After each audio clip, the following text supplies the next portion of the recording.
Okay.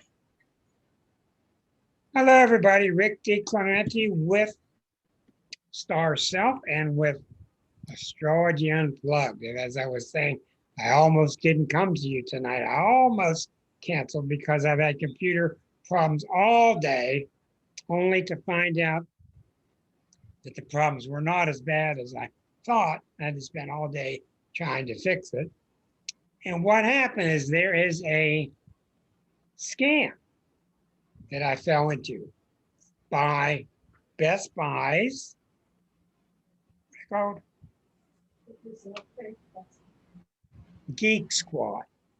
So I went to bed last night, and my bottom of my screen on Windows said you have to update 6 of your drivers, which I thought was really unusual.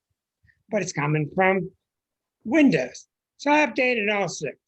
And I woke up this morning and the computer was just going so slow, and I should expect it because it's taken a lot of time to install the drivers. So after a while, it's getting really worrisome because it's not moving. So I go to Google and I look up the number for Best Buy. And I belong to Best Buy's Geek Squad, so I get free support. So what I didn't know is they connected me to a fake number. Google did. And it was not the real Geek Squad. So I get this happy fellow from somewhere not Hyderabad in Bombay, and we're talking and we're talking and we're talking.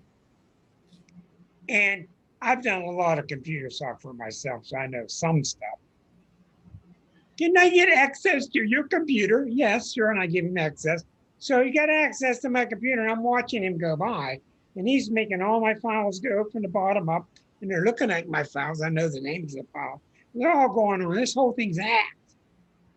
It took me a while to figure it out. I kind of thought so, but I wasn't sure. I've got some terrible news for you, Richard.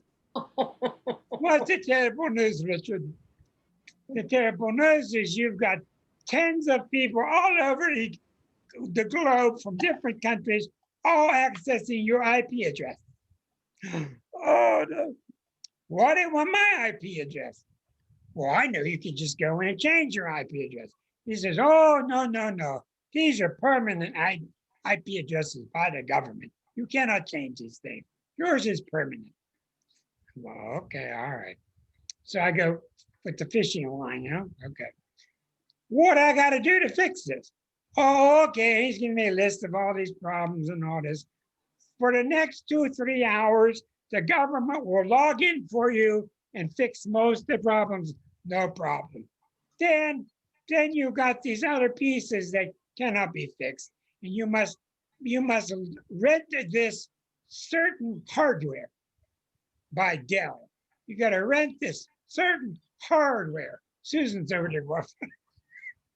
That's how I was.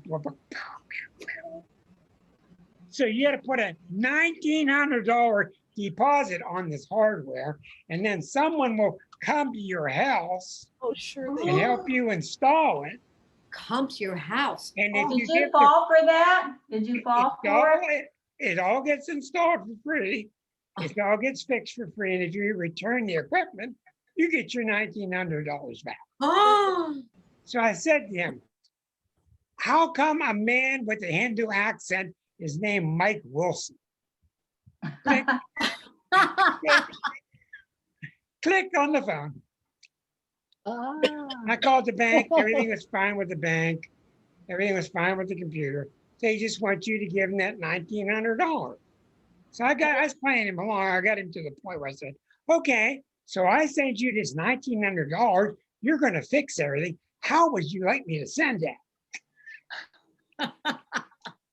And he was really straight. He really knew a lot of answers, but he knew enough that I knew enough to catch him. I said, but I don't know many Mike Wilsons in Bombay. I just don't think so, my friend. Yeah. So Why did they give you the wrong number? Yeah, but the point is, a lot of storms here tonight. The point is that somewhere on Google, when you type in Geek Squad, you get the wrong number.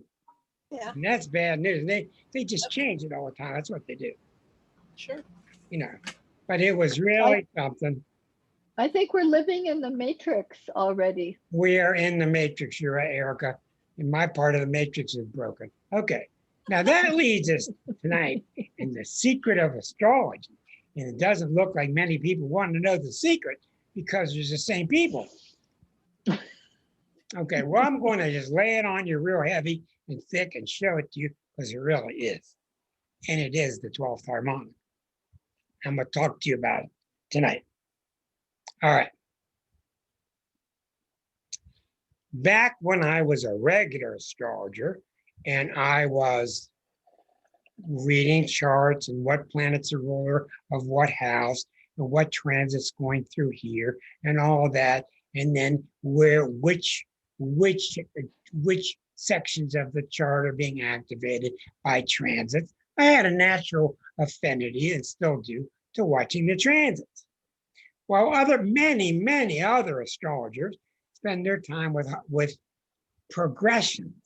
And a progression is a different way of advancing the planets. I think it's becoming obsolete. I don't think it's as telltale as it really should be. I think they work, but I think that they're becoming obsolete. A progression is, I'm born on January 1st. So if I go down to January 10th of that same month that I was born, that planet listing on that line is where the planets are in my 9th year of life. So I'm 69 now. If I go down 69 days into February on into March, all those planets are where my progressed planets are at now. It is my belief that in the old days, the early days of astrology, they didn't have really good forecasting tools, and progressions was one of their best bets because all you had to know was where were the planets 90 days after you're born. And you'd have your whole life in front of you right there. Well, progressions move really slowly. Sometimes Pluto moves a degree in 90 days and moves back a degree. So anyhow, so I started studying harmonics and became heavy into transits many years ago.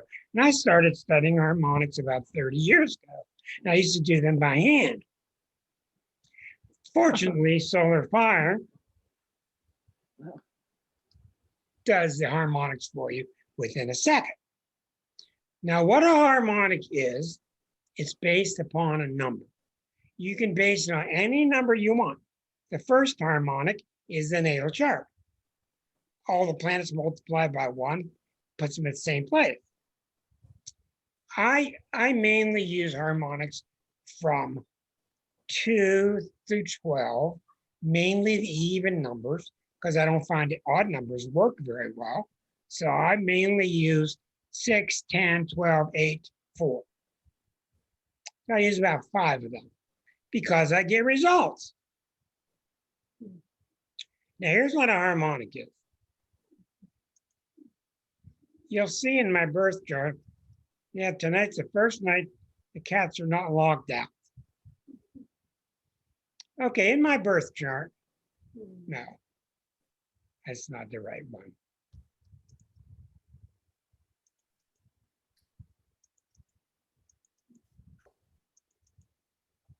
Here it is. Okay, in my birth chart, you'll notice here that my Jupiter is at the 6th degree of the zodiac. So the beginning of the zodiac is 0 degrees of Aries. And this Jupiter is at the 6th degree of the entire zodiac, which happens to be the 6th degree of Aries.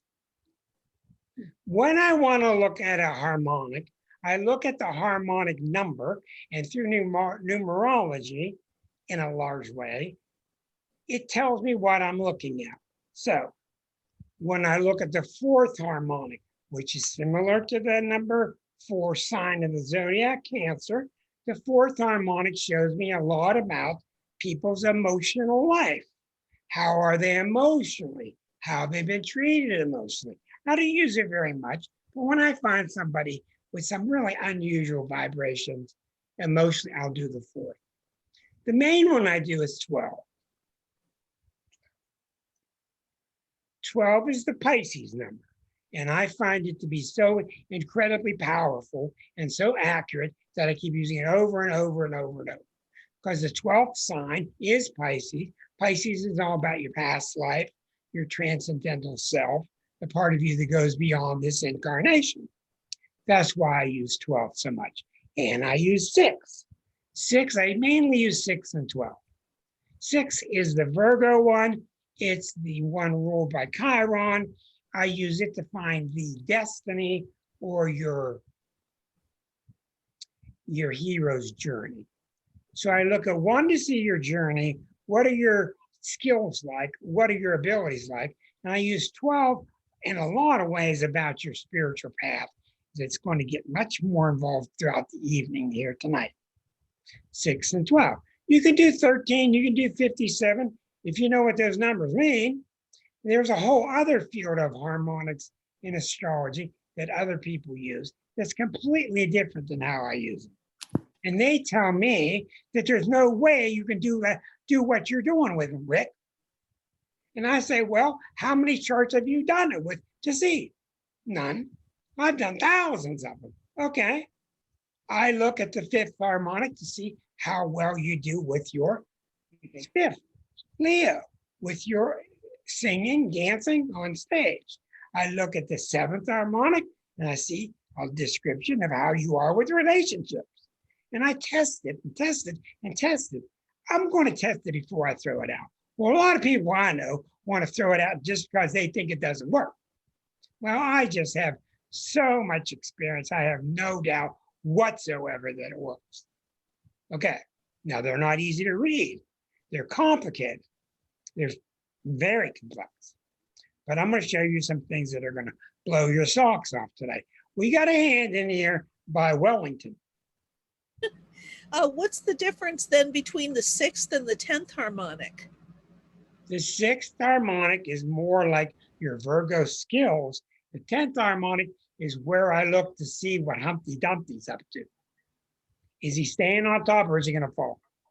It's your job. It's in the career, your career in the public. So you know who we keep waiting on Humpty Dumpty to fall. We keep looking at his 10th harmonic to see him falling, but the guy gets bombarded by the planets. Nothing ever happens to him. That's the difference. I don't know why it is, Susan, but it's a good question.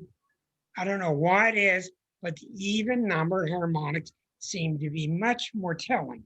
I've had many people tell me that your 9th harmonic is your main one. Well, I looked at my 9th, and my 9th is interesting, but I by no means see it as the main one for people like they think. But I'm not going to poo-poo them. You just got to keep the door open, keep researching. So if I want to find out more about your spiritual life, I multiply everything by 12. I get a real big number, and I keep subtracting 360 from that number until it ends up on the zodiac, a new zodiac. If I want to do your 3rd harmonic, which is about your writing skills, 3 times the number. Each planet has a numerical value. What number on the zodiac is your planet at? So you can see in my chart, for example, in my chart, I'm taking my time. Here's my 12th harmonic. Okay, my Jupiter is at 6 degrees. Okay, if I look and multiply that 6 times 12, I get 72, which is the 12th degree of the 3rd sign, or the 12th degree of Gemini. That's the 72nd degree of zodiac. That's how it got there. 12 times 6 is 72. 30, 60, 72. That's how these things get there. Now, in the past, we did all this by hand. okay, which made you appreciate it more because you built it, you watched it being built. Okay, now, remember, the natal chart, each planet has a degree where it resides. You multiply by the number of the harmonic that you want to explore. It may go beyond 360, in which case it may go to 1,000. You just keep subtracting 360 until it wraps around and ends up somewhere. You put it on the chart. The new midheaven comes up arithmetically. You look up all your houses according to the new midheaven. There's your chart. And that's how we used to do it, by hand. Now,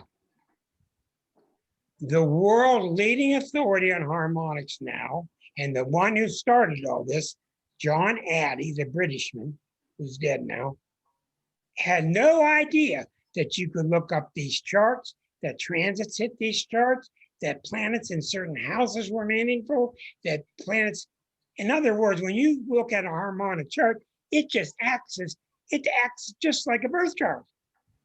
You can do progressions to it. You can do transits to it.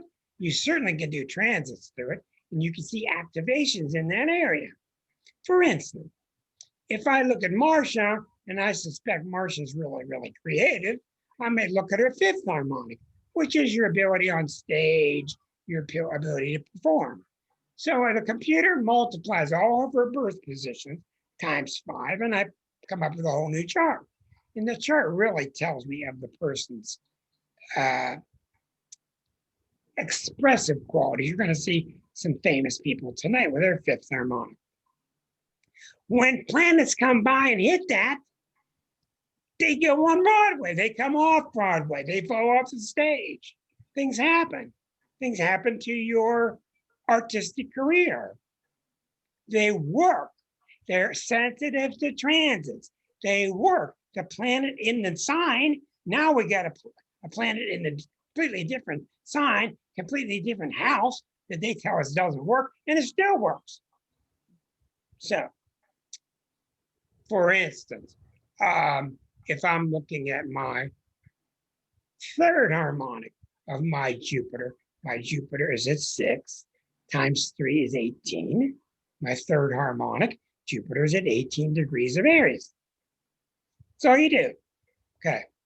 Now, here we're going to jump real forward now. I do a lot of work with the 12th harmonic. I'm going to show you mine. I do a tremendous amount of work with the 12th harmonic. This is mine. These are all my birth planets times 12 wrapped around the chart, coming up with a new midheaven. And once the midheaven is constructed, then all the new house cusps fall accordingly. And look at my chart. This is what I called erroneously your spiritual transcript, or I used to call it your past life transcript. This is the biggest deal in astrology right here.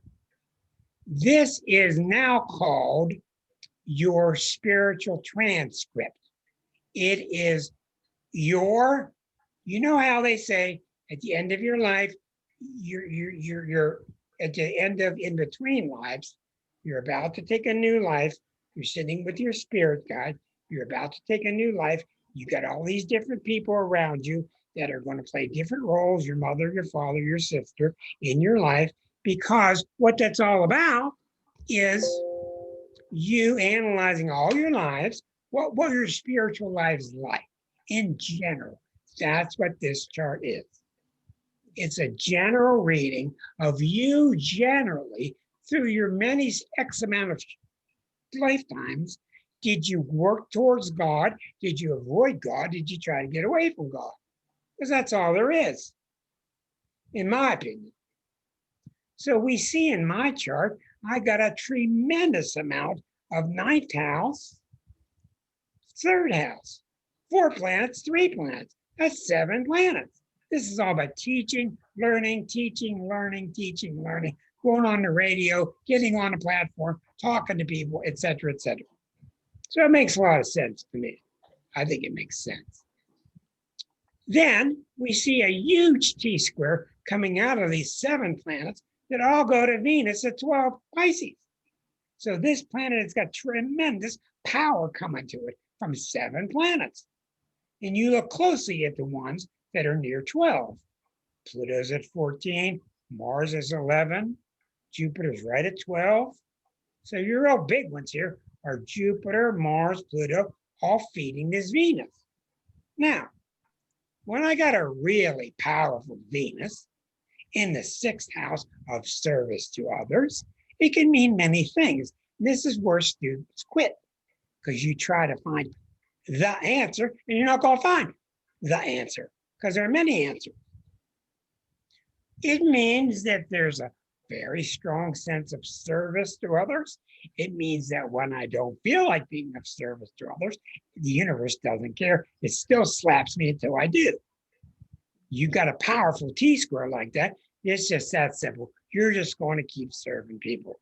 And I've had a career in many, many ways, long time, where everything's been put on, all the lights have been put under the bushel. Here, Liza and I have a fabulous book that we wrote 10 years ago. It's still not out in the public eye that much, and it really is valuable, but people don't know about it.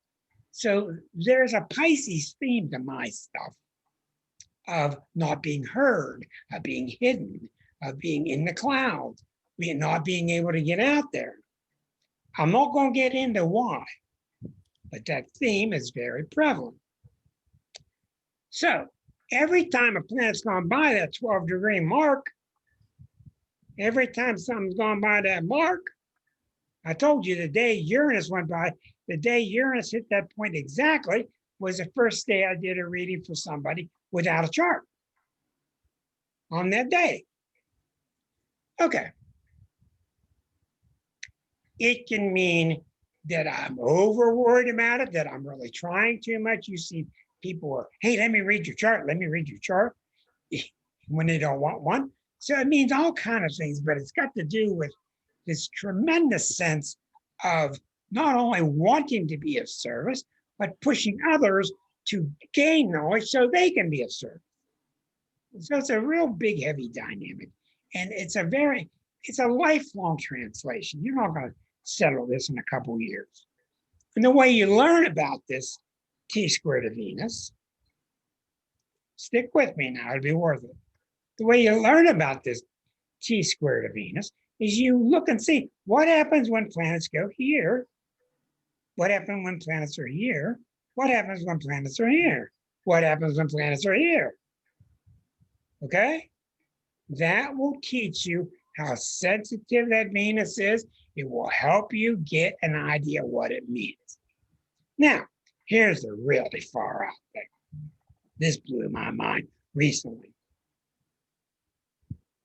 Now, we're going to switch burners. Take the spaghetti off of this burner, put it on that burner, put it on real low. Okay, now we're coming back to a whole new burner. All right. What have I been telling you for months, probably a year now? I told you that, let me get this straight here. This is just magnificent when I discovered it. All right. I told you that what I've discovered with people is that everybody in their past historical, spiritual transcript, everybody's chart is about, I'm too fat, I'm too talkative, I don't talk enough, I'm too slow, I'm whatever. But we all do that. And we're sitting with our spirit guide and we're saying, I need to have these kind of experiences in this lifetime. Never, what started all this is I kept saying to myself, why are people the way they are? Why are some people got Saturn all over them? Other people got Jupiter all over and no Saturn. Why? So when I started comparing the birth chart and the 12th harmonic, and I'm not going to lead you wrong, this is what I do. Birth chart 12, birth chart 12, birth chart 12, birth chart 6, birth chart 12, birth chart 12. That's how I get the essence of what you're about. Because the 12th keeps showing me what you were like in this lifetime. The natal chart's always really quite like it. They're always kind of similar energies, But what you see in the birth chart is what you think you have to do to perfect yourself. I need to get faster. I need to be more patient. I need to learn homeopathy. I need to learn massage. I need to learn physics, whatever. And where does that come from? That does not just come from dogma. And I learned quickly on, there's a real temptation when you're reading to learn that it comes from your parents. It doesn't come from your parents. Your parents echo the story you've already got. It comes from the past life habits. That's where it comes from. And I'm speaking confidently because I have proven it to myself. Now, if you think it's wrong, that's okay. It's okay. Doesn't matter. Just do a couple thousand charts and verify it. Now, since the 12th harmonic, since Erica is sitting between lifetimes, and it's 1950 whatever, and Erica's about to be born, and she's going over her historical chart with her spirit guides, and they've decided in this chart she needs to be a little bolder, and this chart she needs to be a little more dynamic, etc. And what does she get? She gets a Taurus, sedentary, strong chart, but she gets all this Aries in there and this Leo in there. So she puts extra energies so she can learn in this lifetime to be a little more dynamic. Okay, what I call that, and I've been calling this for months, if you've listened, I've been calling it, those are the things that you thought you had to do to increase your chances to get through the pearly gates. It's that simple. Because, hi, Leslie, because we're all brought up with these thoughts, if you don't do this and this and that, you're not going to get through the pearly gate. In fact, you're going to get to the other one that's real bad down there. So I started working on this, and I started working on it, following, and I kept seeing it being true with everybody. Then I got to the point in the last couple of months, this is what's critical. I got to the point in the last couple of months where I realized there is no pearly gates. There are no pearly gates, and there is no hell. Now, you can call up and argue with me. I don't care. If you want to believe in hell, that's your option. I don't believe it. Okay? Yes, I've seen scary looking entities. I don't understand it, but I don't believe it. I believe it's all heaven, unless you're not focused there. Unless you got yourself all twisted inside, then you can't experience heaven. And if you can untwist yourself, then you will experience heaven. So then I'm thinking to myself, here's where the turning point came in. I started to realize that inside of me, I was changing. Something inside of me was saying, there's no all this tough stuff. Then I got to the point of saying, you don't even have to do anything. You don't do any kind of work. You're already fine the way you are. So that surprised me. So I'm broadcasting this on the show. You don't have to do anything, which is the mantra of the Course in Miracles. You're already fine the way you are. Then, what did I see? Then I happened to go back over my 12th harmonica. What did I see? What did I see recently? Neptune. Neptune has been at 22, 23 right here, right opposite Saturn. Neptune has been opposing the drill sergeant, Saturn in Virgo. Neptune, my Neptune, inside of me, has been standing up to, these are less than. Neptune doesn't bow to any planet except maybe Pluto. Neptune is telling Saturn, no, we're not listening to you anymore. Things are not uptight. We have to watch everything you say and rigid expectations on you, on blah, blah, blah, blah, blah, blah, blah. Neptune's saying, learn to relax. It's okay. Neptune's saying to Saturn, there's nothing you have to do. Saturn's out of its mind. Oh, you got to do this, got to do that, right? You got to do this, right? Blah, blah, blah, blah. Drives people crazy. Neptune's been over here saying, no, you don't. No, you don't. So here I am coming to you with messages for months that are messages directly from my Neptune hitting Saturn, and I didn't even know it. That's what's fabulous about astrology. See, Claudia went like that because she gets it.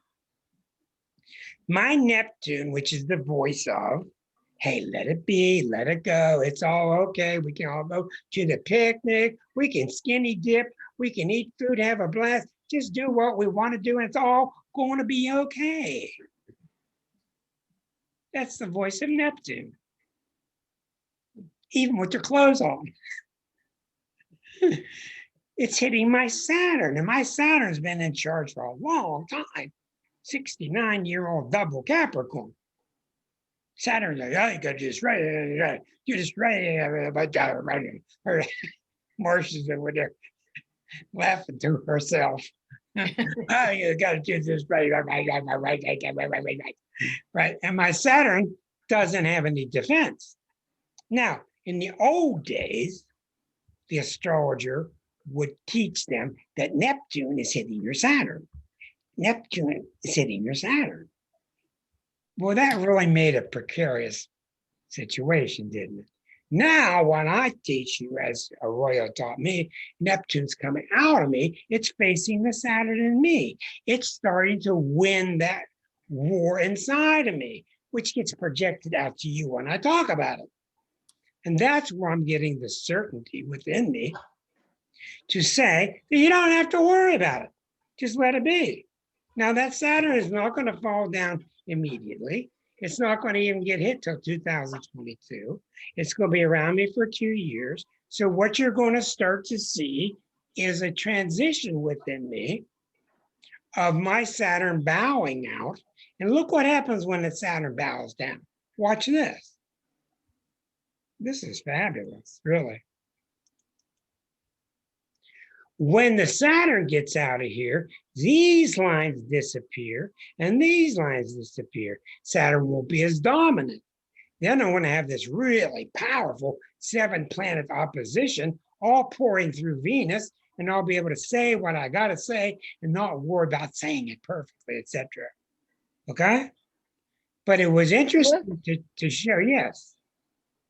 But how does that happen if your 12th harmonic is always the same because it's based on your natal chart? Is that Because like it's being the transits hit? because the transits are hitting it.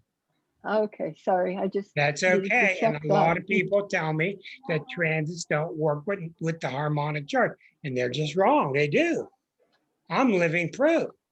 This whole theme of me saying to you, this leaning that I did with you over the past 4 months of becoming more and more and more towards, you don't have to do anything, just let it go. That was the Neptune inside of me coming up and starting to face off with that natal Saturn inside of me. So the Saturn's not going to go away. You have a very good point, Erica. But what's happening is my Neptune is starting to stand up to it. And you see, when Neptune stands up to you, there's nothing you can do about it. Because Neptune is the truth. Neptune is whatever Jesus said to you with his arms stretched. It's more powerful than Pluto, any of them. Because Neptune is, it is the way it is. We are all one. We are all loving. And we are all one. And let it be. And it's the arms stretched of Christ. We're saying, let it be. How are you going to argue against that? You can't. So it comes through my chart, it comes to you because my 9th house is so big, my 3rd house is so big that it warrants a show like this to get this expressed. So there you see a 12th harmonic. It hasn't even come into play yet till next year, but it's close enough that it's starting. And that's why when I look at your charts, I take your birth chart and I look at your 12th. There's a cat looking at me. Look at that. Look at that look. Ooh, boy. There's a great look there. He said, what are you talking about?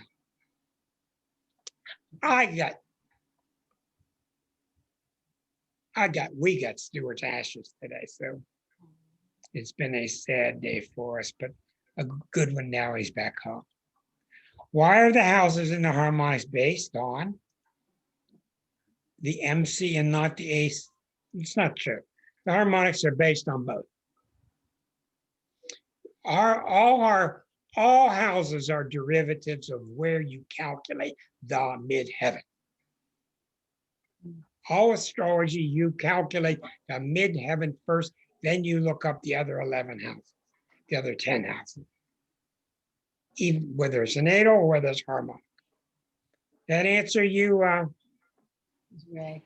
Miss Ray, who I can't see. Yeah. All right. So let's go take a look. I want to show you around. You are welcome. Let me show you around. If I get a little time, I'll do all of your 12th harmonics, which I think is intriguing. But I want you to see a couple of things that I have found recently. Now, sometimes a person comes to me and they're kind of stuck. And they always use the word stuck. And stuck to me usually means holding on, unless you get your leg under a great big rock, and then you're really stuck. Okay. Usually, if I can't find the obstacle in the birth chart, I will look at the 6th harmonic. And the 6th harmonic tells us a lot about somebody's destiny, what they need to do, what their task is. And a lot of times that 6th harmonic does not come into play until they're age 51.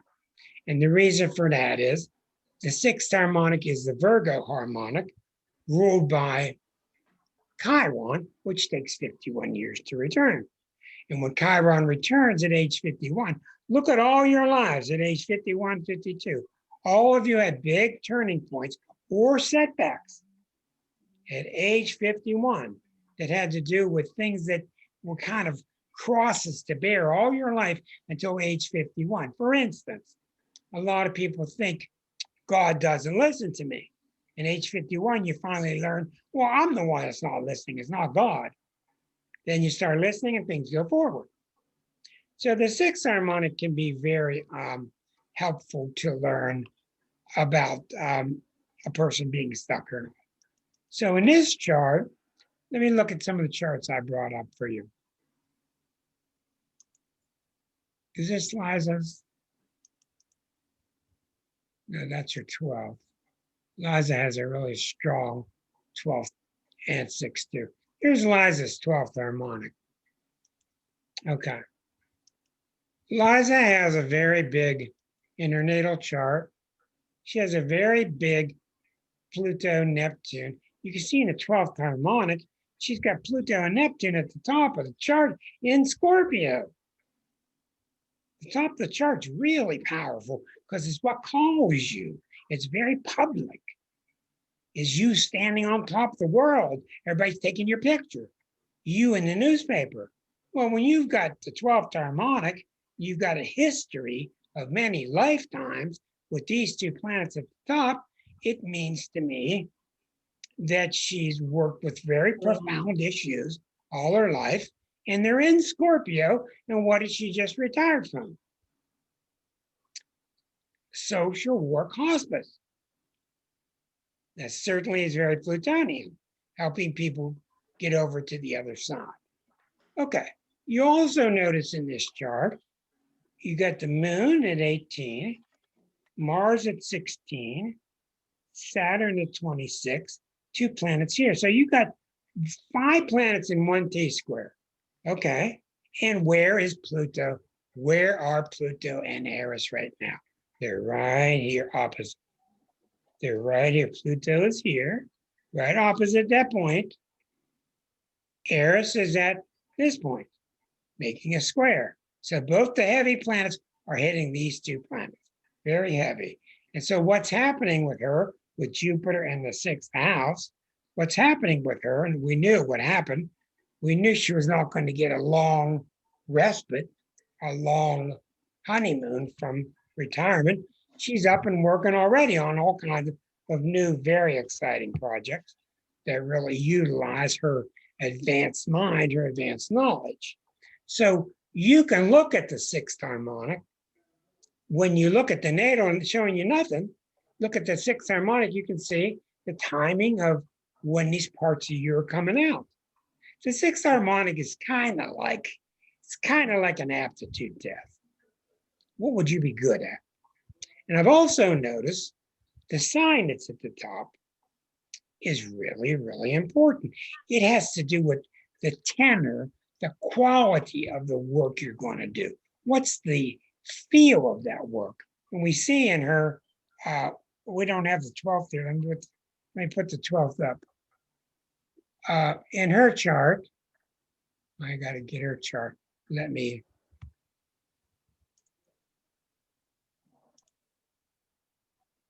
Now we're going to return to her chart, which is the 6th harmonic.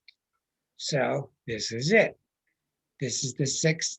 Everything in her chart multiplied by 6. This time we notice what's at the top? Sagittarius. So that's a really good sign to have at the top.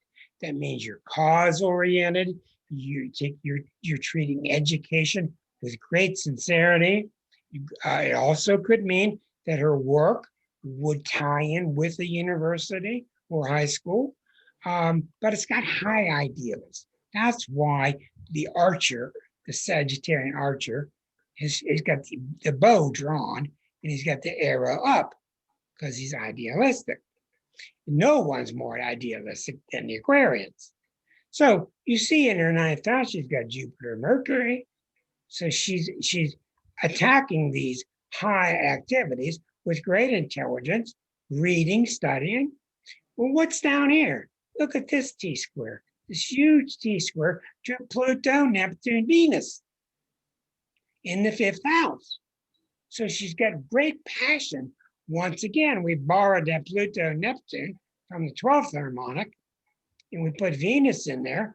We know in her 5th house of expressing herself, she speaks very passionately, very involved with trying to spread the news to other people to share these activities. Now, these charts are so accurate that you can even do solar arcs. For instance, this Saturn is 8 degrees from the sun.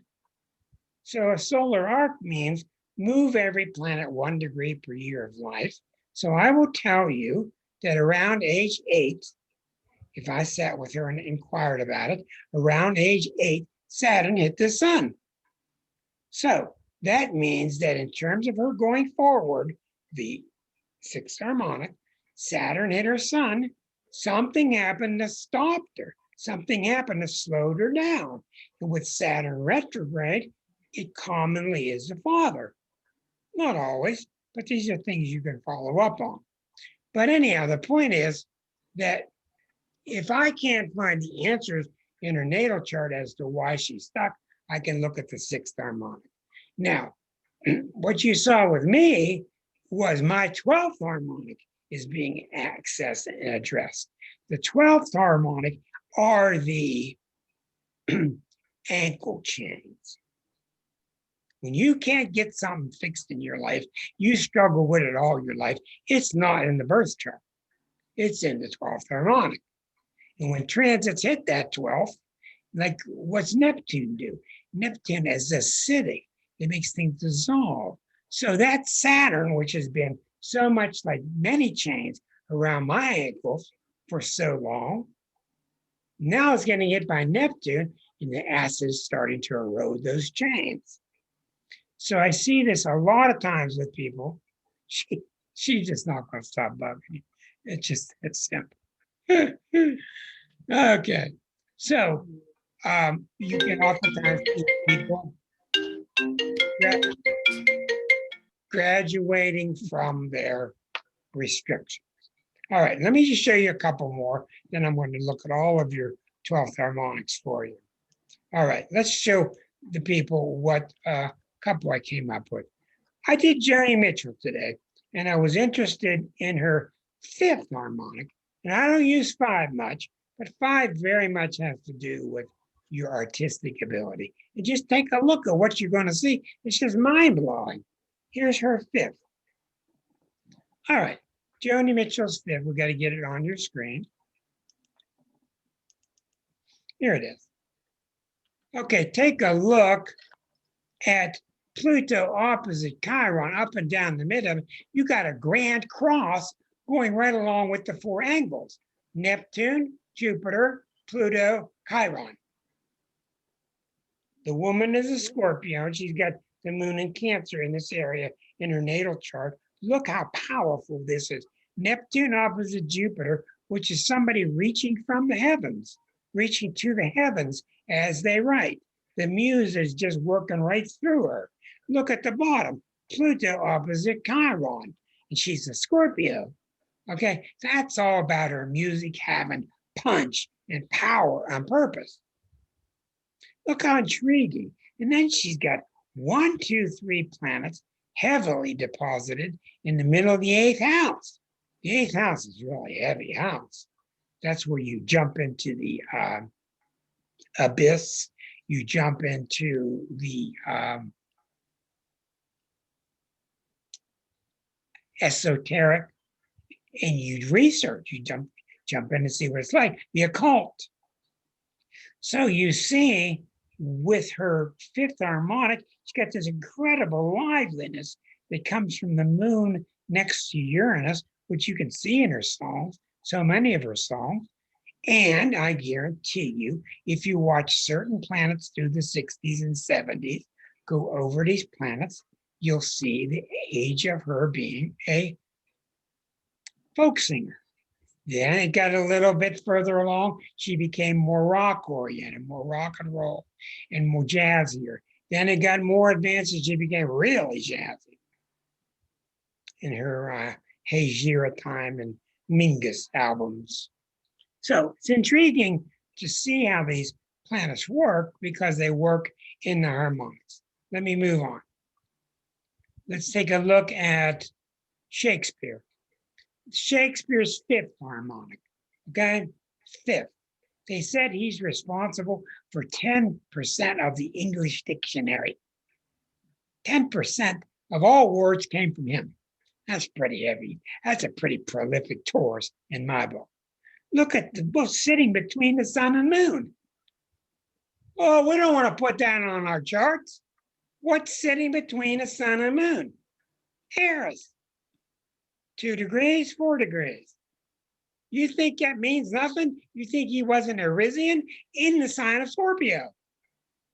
And these people tell me he was a Taurus. This Scorpio means nothing. Well, they're wrong. He was very Scorpionic. Don't you think he was a little bit passionate? Puck, what do you got to say, Puck? All right, the Venus is vangular. Venus is very, very strong, but you can easily see the story here is Neptune is opposite Uranus. This is very powerful external energies, all going through the Jupiter and Sag. This is the writer, the cusp of the 3rd house, the prolific writer. And you see this very powerful outlet in his 5th harmonic, which means it's not going to just be my passionate output, but I want it to knock you over. Scorpio energies want to affect people and knock them down and help them back up. Just so fascinating if you just keep doing it. Now, a lot of harmonics I look at, they don't make any sense, and I close the system. Okay? A lot of 12th harmonics I look at, can't read it, close the system. I'm not going to require myself to be perfect on all the reading. I can't do it. And when I do a 12th harmonic, I look at the main things. What are the main things that stick out? You'll start to see how they really do work. Let's continue here. McCartney. Okay, let's go to McCartney. All right, and let's get him on your screen. I'm not sure which one I chose. McCartney's 5th harmonic. Look at this. The sun opposite Venus, Mars, Pluto in Sag. Now, if Penny Lane is not a Sagittarian song, then I don't know what is. Hello, goodbye. It's got this lighthearted sun in Gemini because his daddy was a Skittle player. He's lighthearted. Lennon thought his music sounded like Muzak because he hated it after they broke up. But he's got that lighthearted, fun-loving, he can write 10 songs in 10 minutes. And it's all opposite Venus, Mars, Pluto, T squared to Neptune. That means he's just like He's just like the court jester for all of us. He wants to give us these happy tunes that we can whistle while we're skipping down the lane and they're with us forever. And he did it. You can just see the power. I keep telling you, powerful planets come from being on the angles, or they come from aspects to the big planets. Sun opposite Pluto, Neptune square the sun, Neptune square Pluto, moon next to Saturn. That's where they come from. If you don't have these aspects, you have no access to the energy. You're not going to do it. That's how it works. So let's finish these off here. Well, we've already done mine. Okay, very good. So again, what I'm telling you, we'll get to these others, we've got plenty of time. What I'm telling you is the number that you use. I use 12 to get to the spirit. I use 11 very rarely if I want to look at groups of friends or groups. One other interesting thing I do composites, and the computer will allow me to put up to 10 charts together. It's very interesting. If you have a band of 4 people and you add a 5th person, I can put the 5 charts together and show you how different the entity of the band is just by adding the 5th person or taking it out. Just shows you a different flavor. Well, you got to be careful with that, because then they start talking about who needs to be thrown out. That can be real delicate. The 10th harmonic. I don't use it very much, but I do use it to see fall from grace. Fall from grace.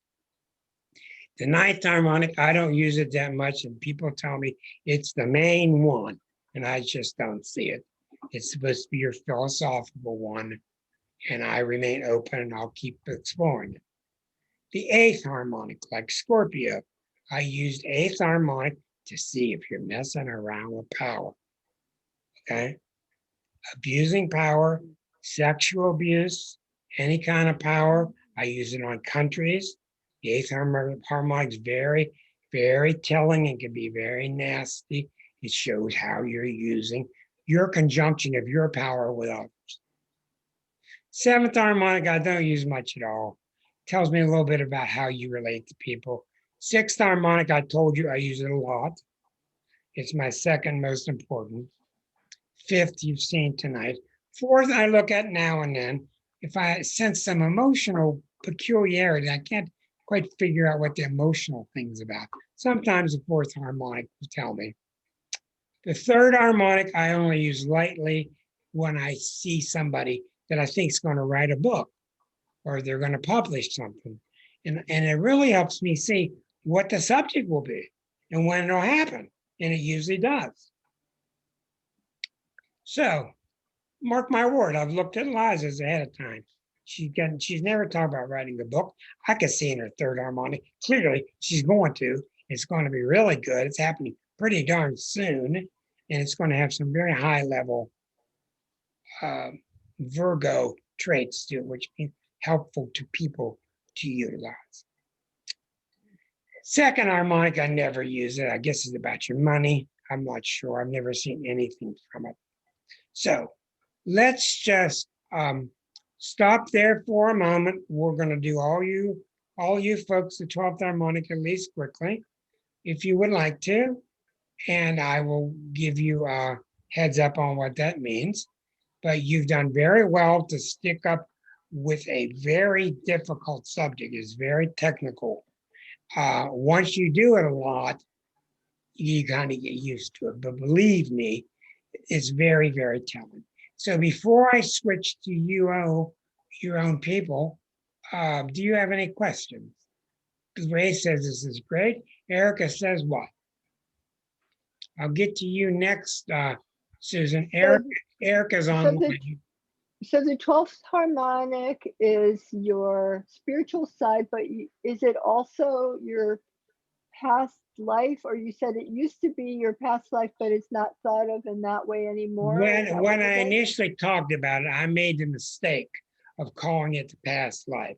And as I fine-tuned it and worked with it more and more, what I realized it is, and I'm pretty confident now, it is the history of your past lives and your spiritual report card.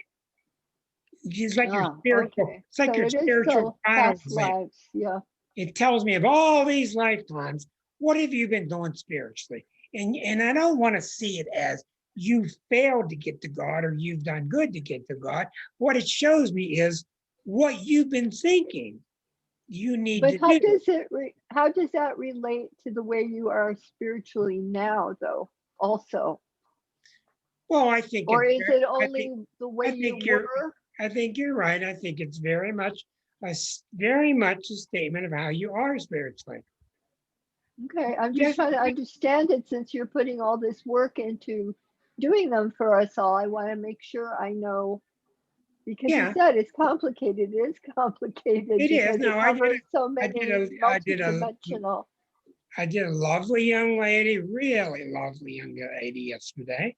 And her 12th harmonic was really fluid, and her 6th harmonic was really fluid. And I talked to her about it, and you just get this sense of ease with her. And I don't care if she's 32 or what, she's a real old, pleasant soul. And it's my opinion, just mine from doing these, that about 70% of people I've ever worked with are here to work on their own karma. And about 27%, just estimations, are people here to work on their group soul, the family karma, drinking, incest, violence, whatever. They're trying to correct that. And about 2-3%, in my opinion, are people like her, where they didn't have to come back. They came back because they just wanted to offer help. That's what I've been working with those numbers for a long time. And I think they're pretty darn close. So yes, Susan.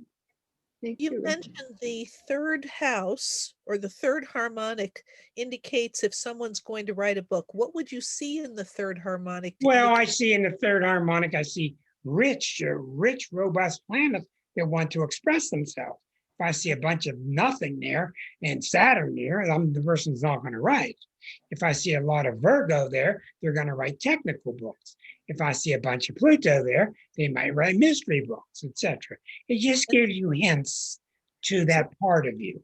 So this is the third harmonic and third house. They both have the same qualities, but the third harmonic speaks more to it as a career. Third is all Gemini, like that's where it's all. That's what's in common with all these discussions is the third. Okay, third is expressing myself through writing or through making videotapes, but it's always about short range. It's always like local newspaper, local magazines. Ninth house is big, Sagittarius, big scale, magazines, internet, other countries. So that's what you see with third and ninth. So let me start with Teresa. Hold on, please. Okay, now, Teresa, we're going to do your chart.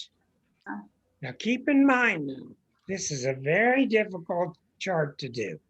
This usually takes me a long time of building up through discussions of your natal chart to be able to put this chart into play. Okay, give me that break. And I want you to start looking at your life and not just this life in this incarnation, but to think of all your memories, things that attract you, things that repel you, things that major storylines or themes in books and movies that you like. So what do we see in your charts? Intriguing. First thing we see is the sun and moon and Venus. This is wonderful. These are three wonderful planets of being peaceful, loving, but being intense. I know you're a Libra now, but this has little to do with it. This is way before you took this lifetime. Sun and moon together in Pisces with Venus there. Venus in Pisces is the most lovely thing you can have. It just means that you're simply, what's the word I mean? That's why I have her here when I'm talking. It means that you're unconditional loving. You really have unconditional loving. Now, Libras can seem to be that way, and they can be real pleasant, but this is the real thing. Venus in Libra is just really wonderful. Now, so we see what's intriguing here is you got groups here. You got 3 here, you got 3 here, you got 3 here. Now, you do have Pluto opposite Chiron, which means, and it goes down to Mercury and Virgo. Now, this is really intriguing. This means that through your different lifetimes, it doesn't mean how it was, it means this is how you saw it. What did you see with Pluto Mercury, Pluto Chiron? You constantly were bugged by something, by church, by the mayor, by the daddy, by the forces that be. You were constantly bugged that you were not doing enough to accomplish stuff. You just weren't getting enough done to accomplish stuff. And it all kept coming out through Mercury and Virgo, which means the problem was you thought you weren't thinking clearly. So there's this constant pressure in your chart. You're not thinking clearly. Now, it doesn't mean it's true, but it means that you felt you were. So what happens from this is you sit with your spirit guide and you put placements in your birth chart that have to do with getting your thinking clearly. So what's intriguing about this is in order to be this really super loving person, you're going to have to step up to the plate and learn to have a stronger mind. Okay? And I'm not even getting into these 3 massive planets in Scorpio, which are just super powerful. Look at these red lines. These are harmonious lines. 1, 2, 3, 4, 5, 6. You got 9 planets connected by these red triangles. So you've got a high degree of harmony. I would say to you very clearly what this means to me. In my opinion, you're a very advanced soul, but you have, you've gotten on your back so bad through so many lifetimes that anything you thought it was wrong, or you were told it was wrong. Doesn't mean it's wrong at all. But what tonight is about, and this is extremely interesting to me, what tonight is about is learning that you're okay. You don't have to perfect, not every thought has to come out with a ribbon on it, you know? I mean, just think what you're thinking. Don't be all uptight about it, but especially Libras. Libras are always, I just said something, what do they think? I just said something, what do they think? You got to really stop that. You got to stop that. Who gives a good? You got to say what you got to say, period. That's what your chart's about. If you want to see, in my opinion, if you want to see any success the rest of your life, it's going to be how many periods you put after what you say. Mm-hmm. Because what I'm learning, Teresa, maybe you'll sign on board with this one. What I'm learning is all we live with our whole life is everybody's opinion. It's always everybody's opinion. Is it okay to do that? It's okay to do this. Okay, do that. But there's nobody up there with a big okay machine. Right. And Libras are very hypersensitive of what they're doing or thinking or looking. Is it okay with the social norm? Mm-mm. This is okay when you're 18. You're way past this now. Right. Now, I want to know, before I move on, because I got the right look on your face, I want to know what you think about what I said. Yeah. Yeah, it's true. I've always been concerned about that, you know, but now I think I am moving into that space of just maybe being true to myself. Exactly. Yeah. And I want to ask you one final question before I move on. In analysis now, when you really look back to all the things that you thought or had to say, weren't you usually right all along? Yes, I was. That's right. Yeah. But I didn't always listen to myself. Well, that's a generic statement for all Libras. Libras don't learn that till later in life.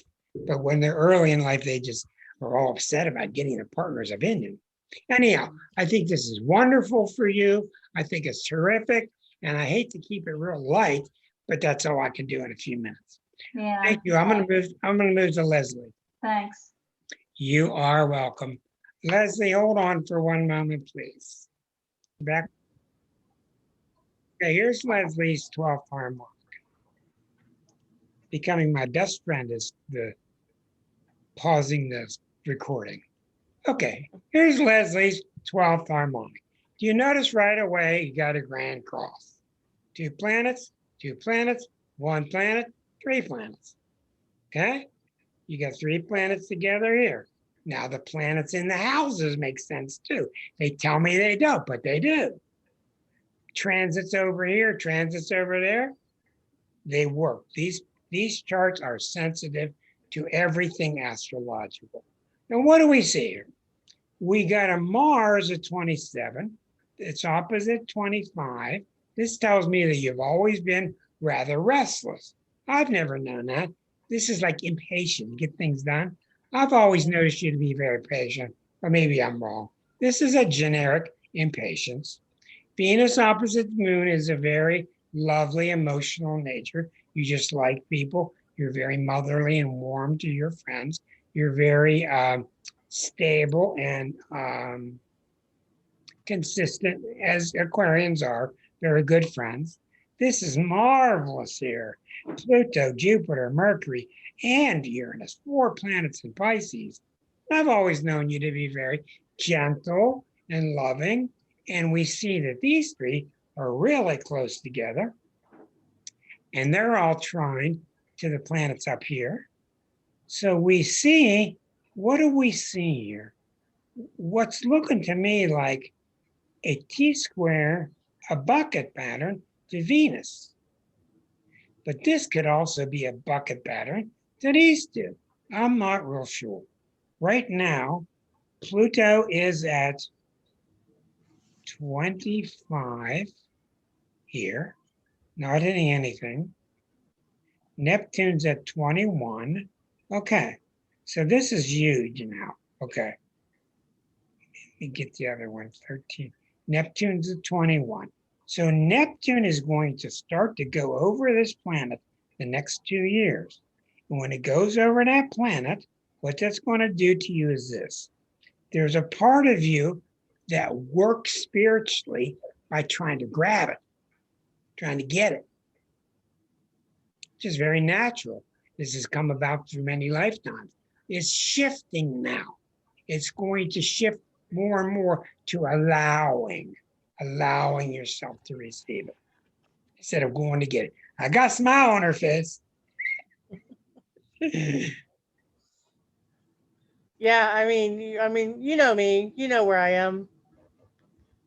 Yeah, but I didn't know about this part. And you see, it's really good when you guys okay this stuff because it tells me you're in sync with your inner energies. That's what it means. Now, what that means with all things that are Mars Uranian, I love this cat looking at me. Oh boy, it's a cutie. It means in general, this is really big. I'm going to tell you how big this is. At some point in time in an Aquarian's lifetime, they got to get to the point where they have to get past the mind because they're so cerebral. They're just so mental. And it's not just mental, it's their puzzle.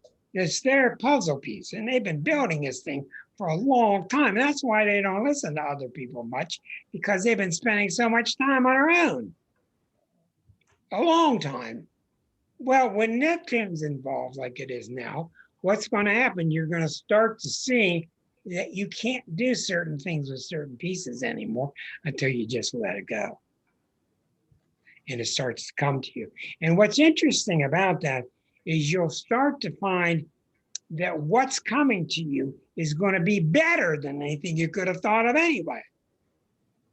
So you'll be introduced to that final dimension beyond Aquarius called places. Okay? Okay. That makes sense? Yeah, it makes sense. It does. I feel at times I'm on a precipice, and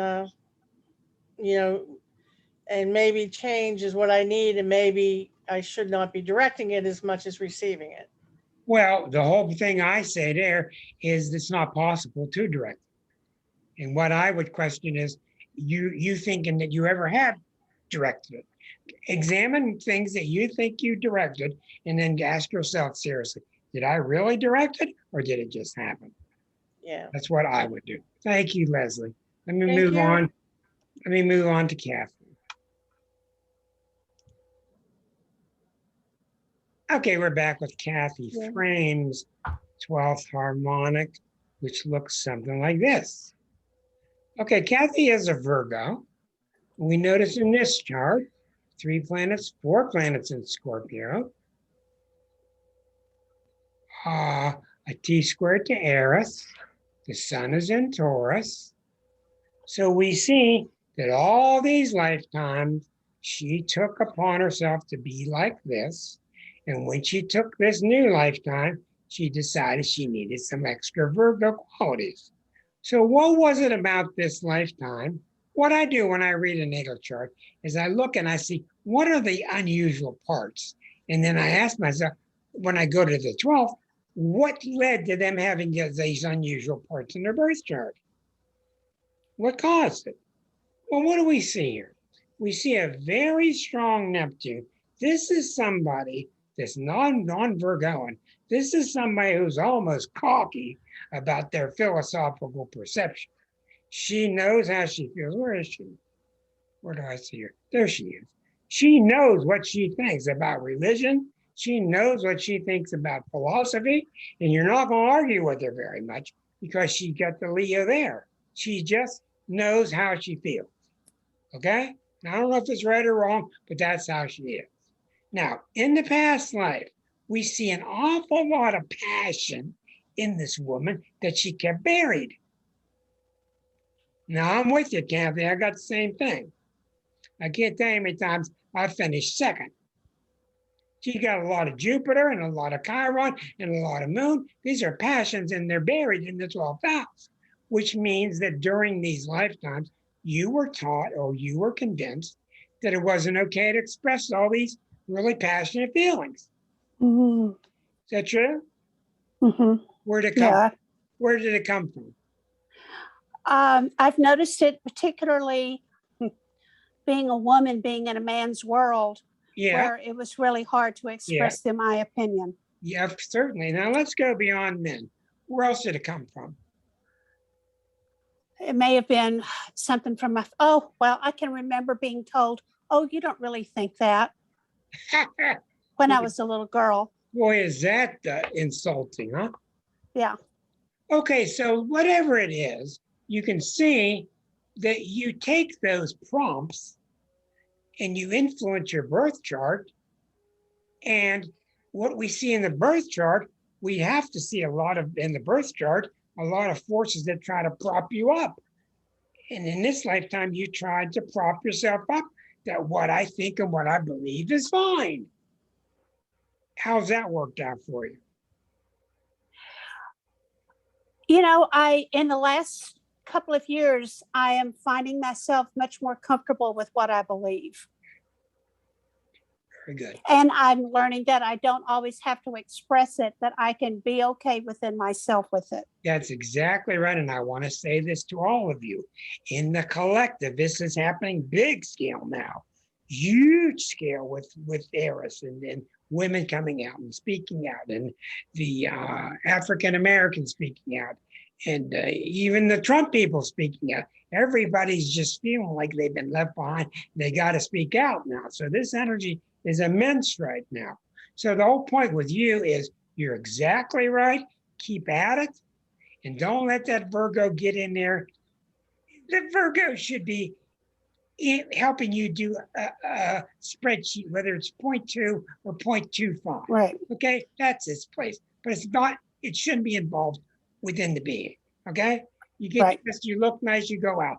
That's when the Virgo needs to leave. Okay? Because Okay. it's not good at ruling a human being. It's good at turning you into robots, which we have, Oh, yeah. which you don't Yeah, want. we don't want that. No. So it sounds to me like you're right on track. Thank you very much. Thank you, Rick. Okay, we'll go down to Erica. Okay, Erica? All right. Thank you. Sure. You know what, let me not click the wrong button. I don't care how long this takes. I think it's important. Erica, here's Erica. Okay, she got the big Neptune, the strong Aries, strong Leo, the I am getting tired. The Sun in the 8th house. harmonic. Maybe I put my glasses on. All right, Oh, that would help. I'll be dangerous then. Okay. Here's the 12th harmonic of Erica. All right. Let's go back.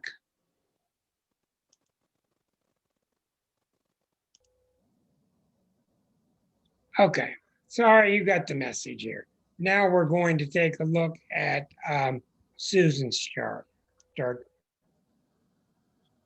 Susan, we're with Yay. you up near Wellington and Cleveland. We know you're a Sagittarius with a moon in Gemini. We know you got a very heavy Venus Saturn at the top of the chart in Scorpio. Let's take a Ricky, look can at you your share the 12th chart. screen? Pardon me? Can you share the screen? I don't see a chart. I haven't got there yet. Oh, I'm sorry. I'm getting there. There it is. You see it now? Thank you. Yeah, thanks. Okay, you're welcome. Now, okay, Susan, remember, these are your generic ideas of how you felt about all these lifetimes before you take this lifetime in Cleveland as a Sagittarian with all the aspects that you have. This is the chart, and this is my take on it. And look what you got. 1, 2, 3, 4, 5 powerful planets in a stellium here that are all within one sign. They're all within 30 degrees. Pluto, Uranus, Neptune, Moon, Jupiter. What are you doing here? Okay, we don't know. What have you got a history of? Being very disciplined, that's good. You need that Saturn to succeed with all this. You need that Venus to be the artist that you are. The Eris is really powerful. She's at the top of the chart. She's in a grand trine with the sun and with the moon. Look at that. Eris, sun, moon. So you're very powerful, and you've got a lot of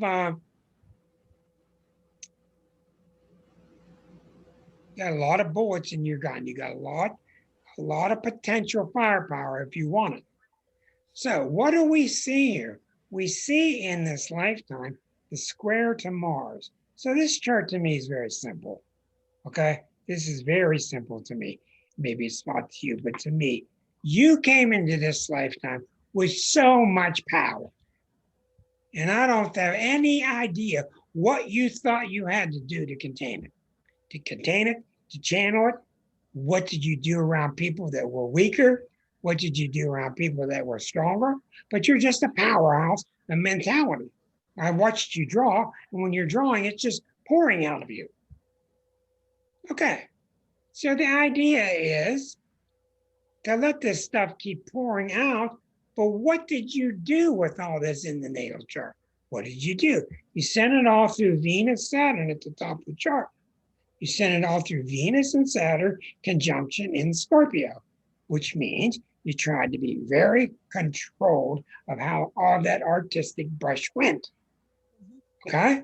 And what you're learning, especially if you watch movies of Picasso, etc., these people painted like, you look at their paintings, it looks like, oh, they just, no, they didn't. They just, so what we're seeing in this chart, this is not simple, is coming into this lifetime thinking that you need to be really controlled and learning that you don't. And that really makes the Sag happy because Sag is the sign that doesn't want to be controlled. So how does that fit with you? That makes perfect sense. Now, with you, as you have loosened your grip, what has happened? My art style has changed. I've been moving away mostly from realism It's still somewhat realistic, but a lot more color, a lot more. Okay, living. now with your changes, the artistic style has become more Loose, loose. And beside loose, what else is it? more whimsy. Fun loving? Yeah. Well, those are all really Sagittarian qualities. Okay, now what I want to say with you before I move on is you're right on track with that, and I want to take those principles and apply it to you. Okay. Okay? Take those principles, apply it to your life, how your heart beats with other people. Mhm. Okay? And I think that as you do, you will win. Now, remember, I'm going to repeat something here. What I think we've all been wrong. I think all of us, when we sat with our guides and we designed these new lifetimes, so we get through the pearly gates, I think we've all been wrong. Maybe that's the wrong word, is I just don't think we had to put the constraints on it as much as we did. I don't think we needed to straitjacket us as much as we did. I think we all underestimated ourselves and we followed along too much with the dogma and all the rules and all that stuff. And I think that's what's going on now on the planet. And it's marvelous to see because we're loosening up. So everybody get a trailer, go to Cleveland, and let's all follow suit. Okay, next chart. Okay, Marcia, here comes your 12th harmonic. Okay, now, many, many lifetimes. I've known you a long time, so I don't need to see the chart. I know you're a really advanced soul, just because I can feel what it's like to be around you. Okay, you got Venus really high in the sky, right? You worked on Broadway for, what, 30 years? 35. 35, okay. Your battery's running low. Thank you for telling me. That's what we need. It's because there was a thunderstorm. Okay, give her treats. Okay, now what do we see? You got Gemini, Gemini, Gemini, Gemini. Rising. We got a big T square to Uranus in Leo. Isn't that intriguing? Okay, we also, you and I are both born with Eris next to Jupiter. So they're going to stay that way in the harmonics. So we still got Eris next to Jupiter. But what's intriguing about these 4 Gemini planets, they're both opposite heavy duty Pluto, Neptune, but they're in Sag. Okay, Sag, Gemini axis. So what's really fascinating about your chart, you got all this fiery, expressive capabilities to do all these things. And you played puck with me once. And it's a very puck-like energy to be swinging through the vines and the weeds, etc. But it's all going through Saturn and Virgo.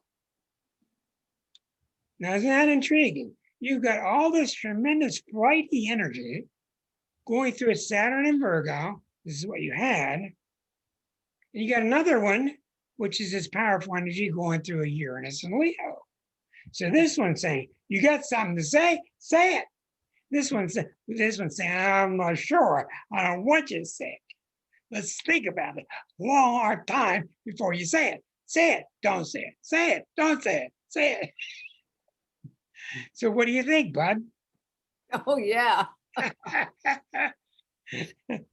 Okay, now what's intriguing about that is you got the same thing I do because we're born so close. Your Neptune is at 22, right opposite your Saturn. See? So your Neptune is eating away at your Saturn control, just like mine has been over this year, 22 and 23. You're going to start to see inside of you, the Neptune's going to start agreeing more with the Uranus and Leo. Just express yourself and don't worry about it. Because what's Saturn? Saturn's all about Saturn, improper thing. See, I may have not said that before. That's a really big Capricorn word. Improper. What's proper? What's improper? Who cares? That is a really big Capricorn word. So I think it's a beautiful thing that we're saying tonight, right? It's real simple with you. You're going to do the same thing I do. You're going to start releasing those cast irons around your ankles and allowing yourself to move. And it's a very Capricorn thing, by the way, in case you didn't know that. Capricorns grow up very restricted. They're usually very well-behaved children. And as they get older, they get younger. Very, very common. But does this make sense to you? Oh, sure. Well, I think it's really, really good. And I think that the more you work with spirit, and I know you're working in many different ways, we want that Saturn to be strong. Mm-hmm.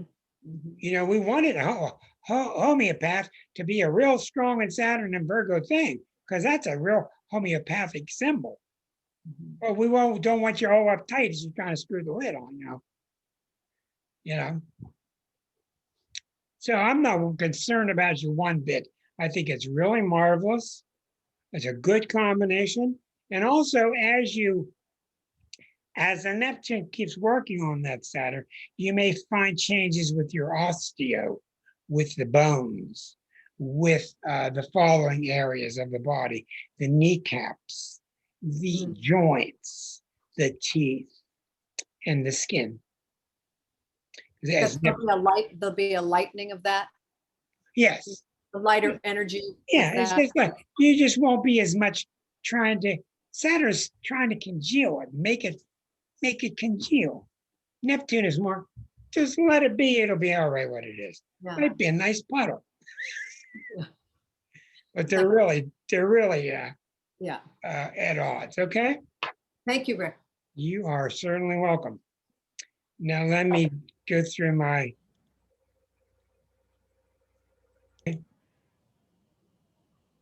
Ray's chart, and Ray's 12th harmonic looks like this. And it's so intriguing. You see, when you read a harmonic, you don't need to do a whole bunch. You look at what planets are on the angles. That's your main story. Your sun is involved here. So you can look down here too. But the main story is, what is this huge fight going on here?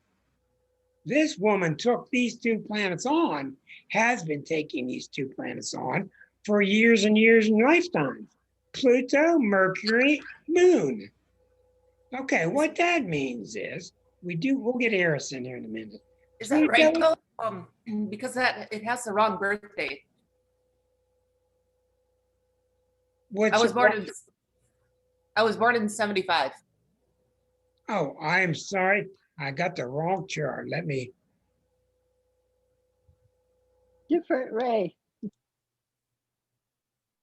Thank you for being patient. Sorry about my mistake. And I'm back with Rachel and her 12th harmonic. Good that your students are learning and focusing and listening and finding mistakes. And by the way, you'll catch many more mistakes the more you do charts by hand. Okay, Rachel the Aquarian, Sun opposite Moon, T squared to Pluto in Cancer, Mars opposite Moon.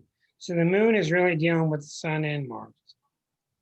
The T square here is from Uranus, Jupiter, which is very lively, very socially T square into Pluto. When you see a T square to Pluto like this, sometimes it's really back because Pluto doesn't act like a expressive hole in the dike. It expresses itself more like Pluto is squaring the other two planets, I've found. But it's intriguing to watch. Are the energies going through Pluto, or is Pluto affecting the two? Well, then you got to start to analyze, what does the Jupiter-Uranus mean? Well, Jupiter-Uranus, they get along really well. The problem with Jupiter-Uranus is they can be each other's worst enemies. One says, well, let's jump that next train. The other one says, yeah, let's do it. That's the problem with the two. Was that the same train we had last month? Yeah, but who cares? Okay, let's go.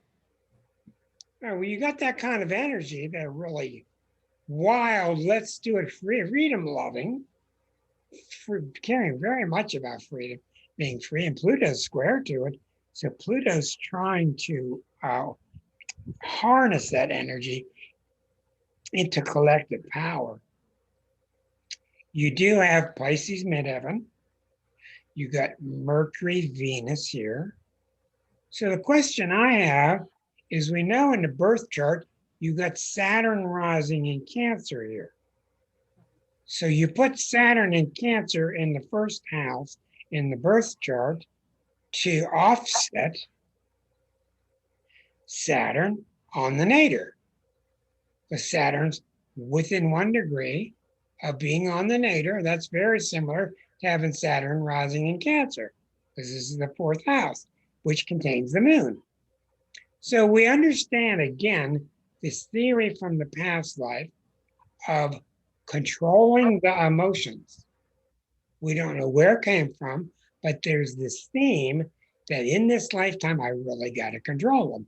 And it might be possible that that comes from having such a fiery Jupiter, Uranus, Pluto, and you just had to have it. That's what I think this is, Ray. I think you were just so fiery that you had to put a kind of a governor on your feelings to corral it. What do you think? Oh, I can definitely see that. Even though my moon is in Taurus right now, and being very grounded, I've got some oomph behind my emotions. So I can see why I put my moon in Taurus and the Saturn in the Saturn first house. rising in Cancer. Yep. So what we want to look for here, and I've not done it with everybody, we want to look to what's happening in this chart. Okay, you got Pluto, you got Eris. Eris is going to spend Eris is going to spend the next 15 years approaching this Uranus. Next 15 years, moving so slowly. So that's going to be a slow intake of you getting more involved with the collective, the organizations, the radical ones trying to bring up women in the world and the grand feminine. That should be very good as Eris approaches that. Right here, Pluto is sitting here squaring this Jupiter. Pluto and Eris are both hitting this Jupiter. So when Pluto is hitting a Jupiter in Libra, what that tells me is that the Libra planet's being pushed aside because there's too much passion that's not worried about being tactful. You're trying to get your energy. In other words, I would rather err on the side of being expressive than I would worrying about whether I got the doilies straight. You get my point? Yeah. It's that simple. Because sometimes Libra people, I mean, they have such beautiful qualities, but sometimes their propensity to make everything without a fight and no scene, sometimes it just takes the gas out of the air. Sometimes it just does. And you want to be careful, but I think you're evolving very quickly. And I think it's intriguing to study what this 12th says. There's this history of a lot of people have the history of having tremendous power and they can't get it expressed. Well, you have a history of yours got expressed. And I think you got in trouble for it too, with the Pluto there. It got expressed, and I think you had a handful. So you come into this lifetime, let's bring a little bit of governor with us this time. I think that's all that is. Okay. That make sense? Yeah, that does make sense. Thank you very much. 10-4. One more. Okay, Colleen, here we go. And we know that you are a Scorpio and you have Uranus rising. And you have a lot of Uranian Scorpion energy. Here's your 12th harmonic.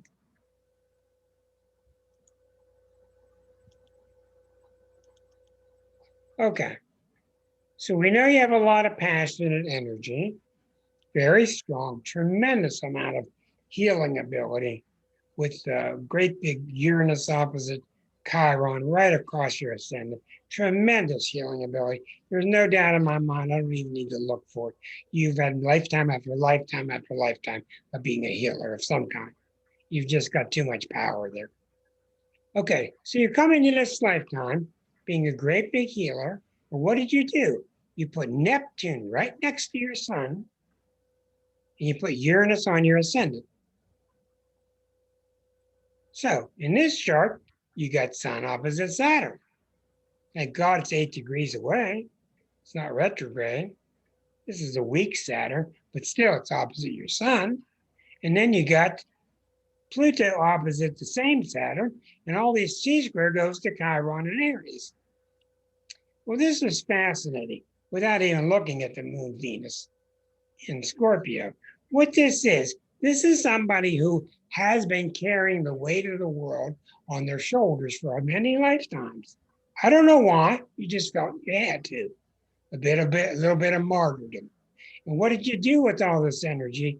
You tried to maintain this martyrdom at the same time expressing your Aries energy. And what the Aries energy suffering in with Chiron symbolizes is I'm never recognized for the person I am. I never get recognized for all the talents I have. Well, how are you going to show us what you have if you're busy fighting with the Saturn, Pluto? So there's the fight here. And I will tell you, Colleen, this is a very normal fight. I've got it. I've seen a lot of people have it. You just have to work through it. But that's the story here. Mars is at the top. It's very strong. Pluto's next to Aries. That's very, very strong. So you got all this power. You got tremendous power. But yet you decided to keep Saturn opposite your sun, Pluto. It was probably a good idea through this lifetime, or you could have spun out of control. I think that Saturn was really purposeful. Disciplined. Yes, I think so. And you got Sun Neptune, which is not easy. The reason Sun Neptune is not easy is because you don't get the advantage of getting a sense of self.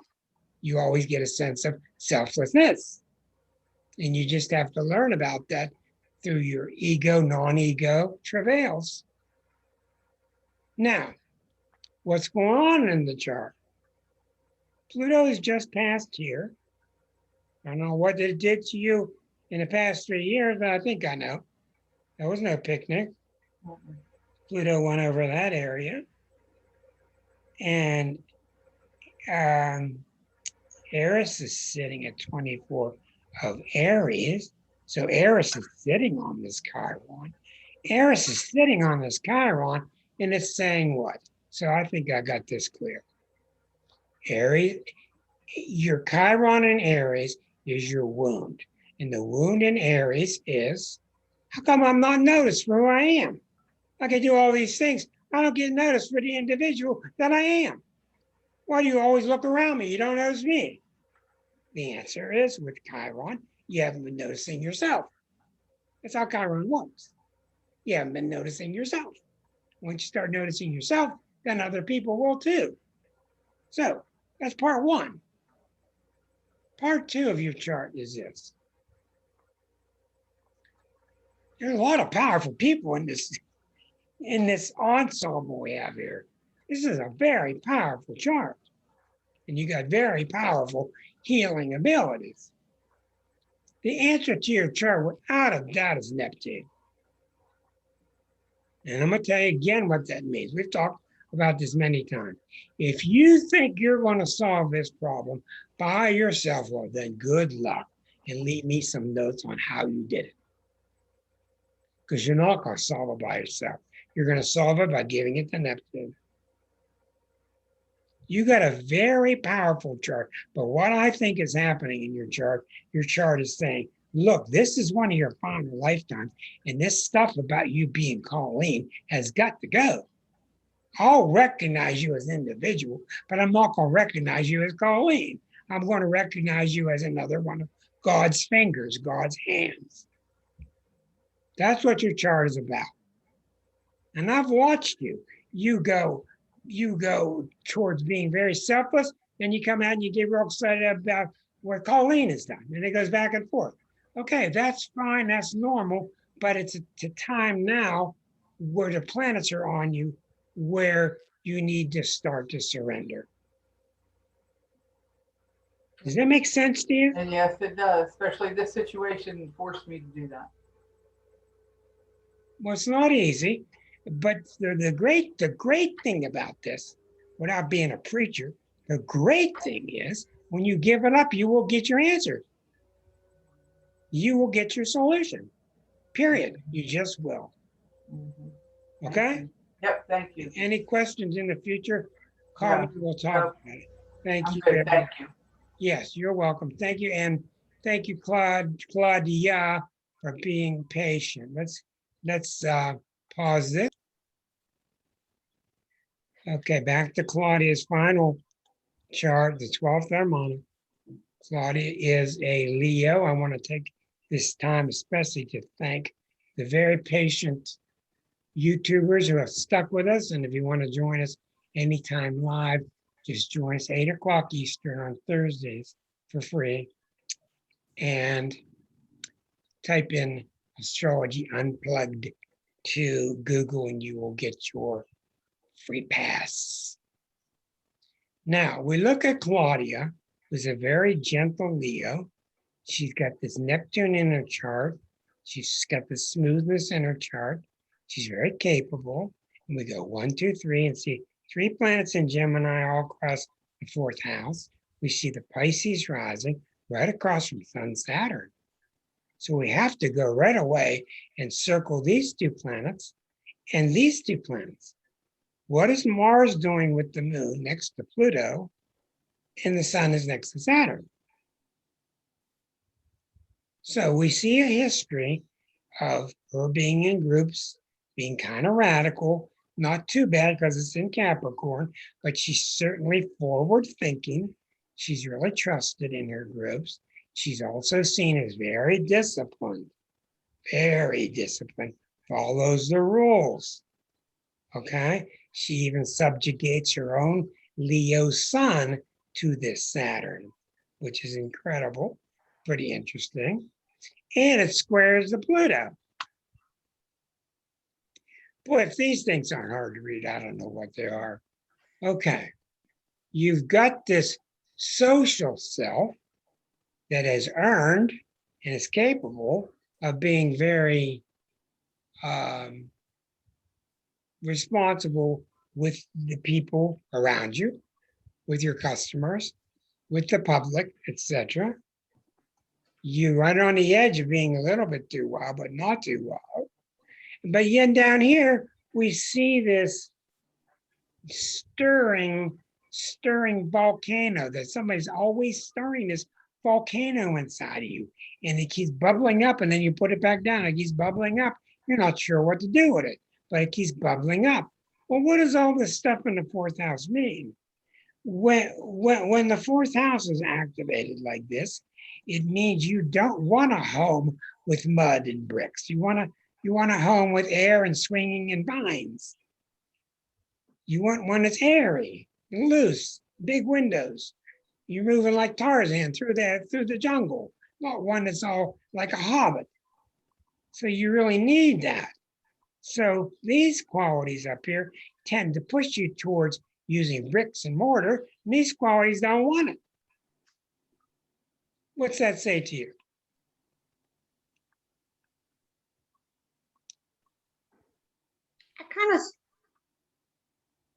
I just feel that I struggle with just always doing the right thing and being responsible, but emotionally, I want to be lighter. I want to be lighter. I want to be, I don't know, I've always felt a heaviness. Right. But my nature is, as I get older, I get lighter. That's exactly right.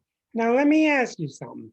These feelings of I should be more serious, I should be more contained, where do you think they came from?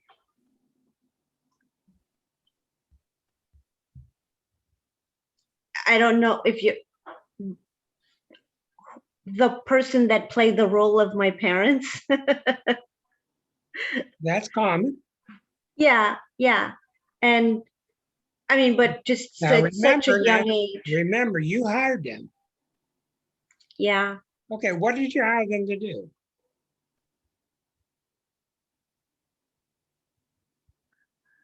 I hired them to give me I don't know, a sense of really knowing how to take care of myself, knowing how to take care of others, even for a reason I don't know what that reason is. But let me add something, because I think it's going to bring it all together here. What I see happening to you is the collective. You're doing what we all did. You're doing what we all did. Keep our mouths shut. I prayed when I left the confessional that I would be hit by a truck at age 5, age 6, so that I go straight to heaven. We're all got this dogma stuff in us, how we should act. And I think it's just, you look next door, you look to that guy, he looks to you, hold your hand to the guy next to you in church. We're all just doing it because everybody else is doing it, is what I'm seeing. yeah. And what I'm seeing with you is, hello, it's starting to unwind now. Because we're starting to see, like Helen Keller says, life itself is the thing that makes our standards strong. Life in movement is what makes the pillar strong, not making a better brick. Okay, let's take a look at what's hitting your chart now to bring this to an end. Okay, so what are we seeing happening now? Well, Neptune's at 22. So that makes your chart going through Neptune, Neptune, Neptune, Neptune, because Neptune's at 22 here. And you already got Neptune square Mercury. You've always had it. Neptune's at 22 squaring Neptune. So the Neptune's getting real loud in you, which is saying, just let go and you'll be fine. Yeah. Okay? What do we see here? We don't see anything in late fixed, nothing in early mutable. Okay, so the Neptune's really being hit. Neptune's the ruler of the charts, in a way of speaking. We got Pluto and Eris hitting this Chiron. Okay, so what is the Chiron? Just like we saw in the last chart. What is the Chiron that's being hit by Pluto and Eris? Chiron is in Capricorn in the 11th house. The Chiron in Capricorn is about never being noticed for my position. I got this position out in the world. I do all these things with all these groups, but nobody ever notices me. They just take it for granted. What are they doing? They just look past me. So that's being blasted by 2 planets now, which are telling you, as with Chiron, Chiron's always a pain in the butt, because Chiron always says, it's you that doesn't see. That's what Chiron said. Not God that missed it. You missed it. You didn't give yourself any credit. Yeah. Chiron says. Yeah. So between that, you giving yourself more credit, and the Neptune just getting stronger, which is the answer to everything. Look at a cat staring at me. I know, he's so like intense. And, oh yeah, I'll come up there someday. Wait, you wait. You get my message? I do, yes. Let's hear it back from you. What did you hear? I heard, why is nobody noticing me? But really, I'm the one that needs to do that for my own self. And then maybe it'll come from the outer world, but that doesn't even matter because I've already done it for myself. There is no outer world. Right. Yeah. There is no outer world. Mm-hmm. Once you do it for yourself, that's it. You do it for everybody. So I think you got it. I think these, to pat myself on the back, I think all of these 12th harmonics have been really accurate to them. I think it's really a good sign. So thank you, Claudia. I think you could take it much further yourself and when we talk. But I want to say that we've all got the idea now how we just treat ourselves so badly. We put these big chains around ourselves, expect ourselves to dance while feeling good. So that's all I got to say. More like that kitty. Yeah. They don't treat themselves badly. Thank you to all of you and to all of you YouTubers for joining us. This will be up on YouTube in a couple hours. I encourage all of you to look into your harmonics if you can. They're not easy to do, but I think that you really have found out about the secret to astrology. Thanks, You nailed it. thanks, Thank Rick. you, Rick. Thank you, Rick. Get You're some welcome. rest, go relax. You outdid yourself after taking a week off, and now you're gonna need another week off. I will soon.